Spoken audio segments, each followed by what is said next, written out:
Olá, oitavo ano de História, tudo bem? Eu gostaria que vocês pegassem o material de vocês no livro didático, na página 45, porque hoje nós vamos discutir o Reino Unido, tá? E o que seria esse Reino Unido? A família real veio para o Brasil em 1808. Aí teve aquelas, né, todas aquelas propostas de mudança, abertura dos portos, a assinatura do Pacto de Amizade entre Brasil e Inglaterra, né, a abertura dos portos, que abriu os portos a todas as nações amigas que viessem comercializar com o Brasil, e o, também toda a expectativa que a população tinha em relação à vinda da família real para o Brasil, porque se esperava melhorias. E essas melhorias realmente aconteceram, né? A gente viu a pavimentação das principais ruas do Rio de Janeiro, iluminação a gás que foi colocada, construção de grandes casarões para abrigar a família real, isso na sequência da permanência deles aqui. Mas também trouxe muito descontentamento, né? Por quê? Porque primeiro tinha aquela lei, né, da que retirou grande parte dos burgueses das suas casas para poder abrigar a família real. Então, muitas pessoas ficaram desalojadas e essas pessoas ficaram descontentes, porque quando tomava a casa de uma pessoa, ela ficava desabrigada, desalojada, né? Quando o burguês tinha sua casa e outras, ele perdia seus aluguéis, porque as propriedades estavam sendo tomadas pelo príncipe. Lembra que escrevia uma plaquinha PR, príncipe regente, que o povo logo tratou de ler, ponha-se na rua, né? Então, isso acabou desanimando certa parte da população que perdeu seus imóveis para poder alojar a família real.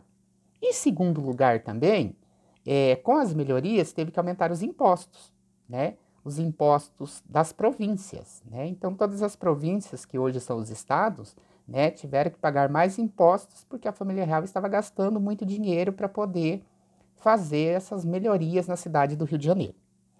Também se havia uma grande expectativa, porque com a vinda da família real para o Brasil, né, acreditava-se que o Brasil poderia deixar de ser colônia e romper com o pacto colonial, porque as ideias iluministas já tinham influenciado a independência dos Estados Unidos, a independência de várias colônias espanholas que já tinham ficado livres e já tinham rompido com a Espanha.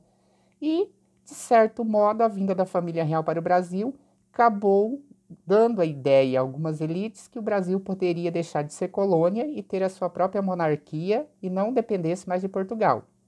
Mas também, por outro lado, né, reforçou o controle, porque com a coroa portuguesa aqui no Brasil, os conflitos foram tratados de forma mais violenta e eram esses conflitos que podiam levar à emancipação política, certo? Então teve seus bons momentos e também teve seus maus momentos, vamos dizer assim. Alguns com algumas expectativas, outros com expectativas diferentes. Então vamos lá. Em 1815, tá? É, o que Dom João VI fez? Ele chegou aqui em 1808, né? Em 1815 ele elevou o Brasil a Reino Unido, Brasil e Algarves. O que foi isso?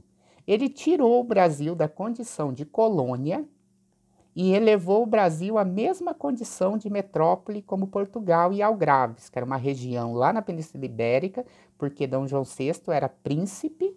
Lembrando que quem era a rainha era a Dona Maria, mas ela tinha problemas mentais, então quem cuidava do reino era o seu filho, príncipe Dom João, tá?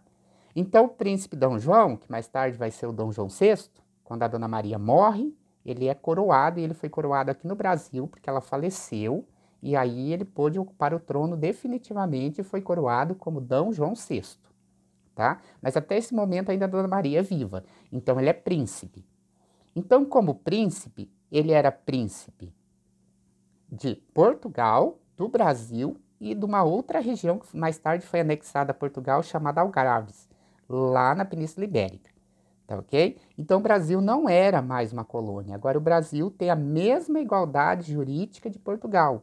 Ou seja, o pacto colonial está rompido.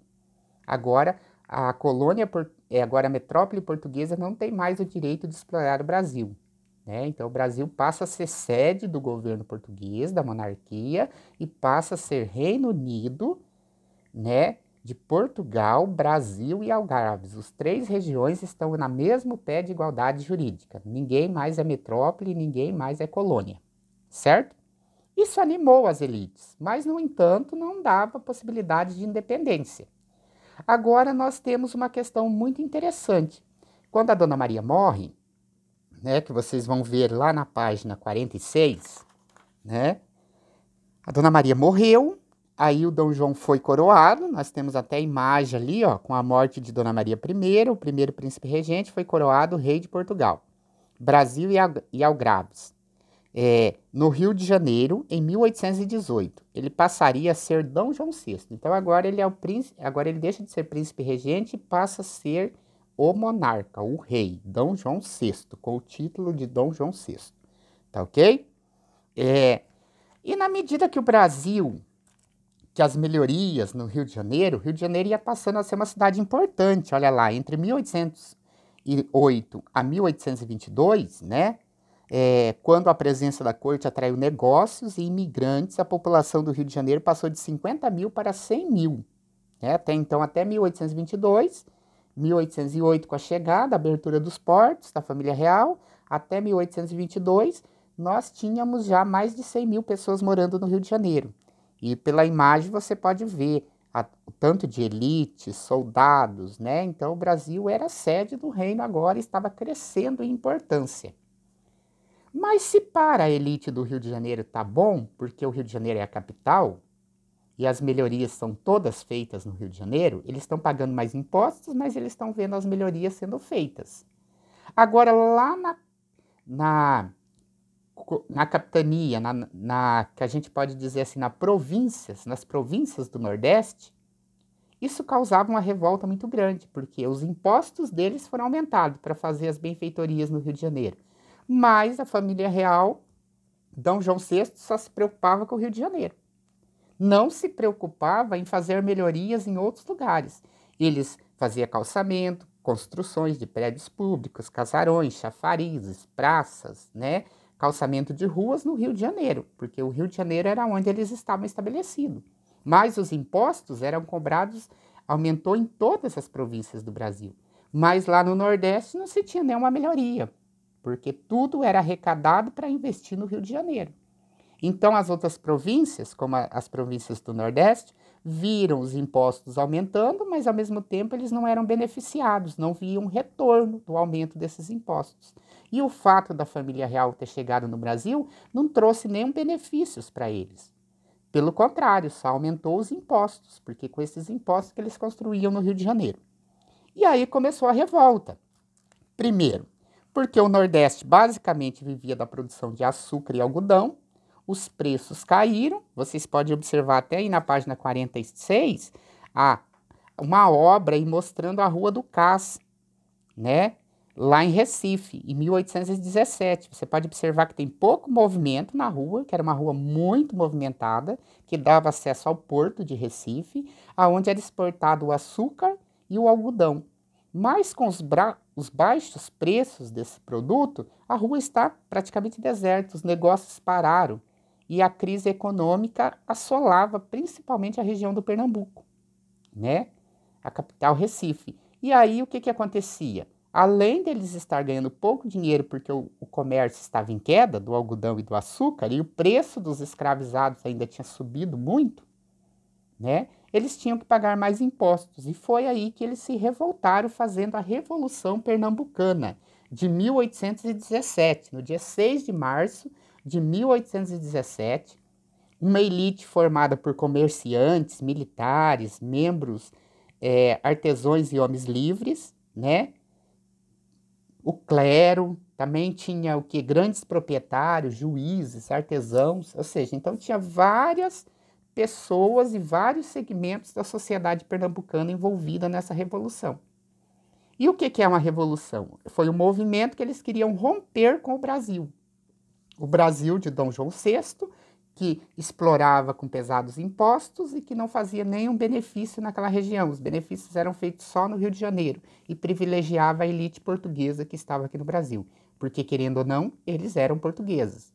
Então, eles privilegiavam somente os comerciantes portugueses e as famílias portuguesas. E as famílias que já se constituíram aqui no Brasil e que já nasceram, que eram próprias aqui do Brasil, que era conhecido como brasileiros, eles se viam assim abandonados pela política de Dom João VI. Então, o que foi feito? Eles se revoltaram no dia 6 de março de 1817, né, e declararam que Pernambuco era livre e tinha uma nova república, a República Pernambucana. Só que Dom João VI já era preocupado com os movimentos, com as ideias iluministas que se espalhavam, que a gente já viu, que falava de liberdade, que falava de prosperidade, né, que falava de felicidade, que nenhuma nação ou nenhum povo deveria ser subjugado por outro povo, que nenhum povo deveria ter sua liberdade reprimida, que os povos tinham direito na busca da felicidade, né, e da seguridade à vida. Então já havia acontecido a independência dos Estados Unidos, baseado nas ideias do John Locke, né, que falava de prosperidade, felicidade, da importância do Estado em garantir a segurança e a vida das pessoas.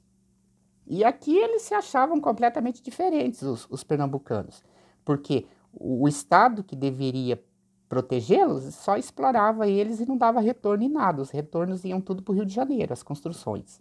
Então, de certa forma, Dom João VI já preocupava, porque nós já tínhamos tido as independências das colônias da América Latina, que já tinha se libertado, né, que já eram todas repúblicas, o povo elegendo seus próprios governantes, já tinha se rompido com a Espanha, as 13 colônias já eram uma república e já tinha rompido com a Inglaterra, e aqui no Brasil nós tínhamos um caso à parte, né, em vez da gente romper, a família real veio e ainda colocou mais, ou seja, ficou mais próximo para vigiar esses movimentos.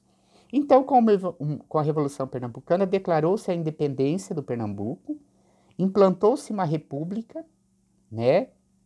Mas logo em seguida, Dom João VI já enviou várias tropas portuguesas para cá, inclusive tropas brasileiras que saíram mais de 8.000 homens do Rio de Janeiro e foram para o Pernambuco e numa batalha sufocaram a revolta e anexaram o Pernambuco novamente ao Brasil.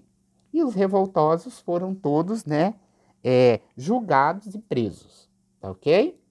E então começa agora um período de revoltas, e a gente tem que entender por que essas revoltas acontecem, né?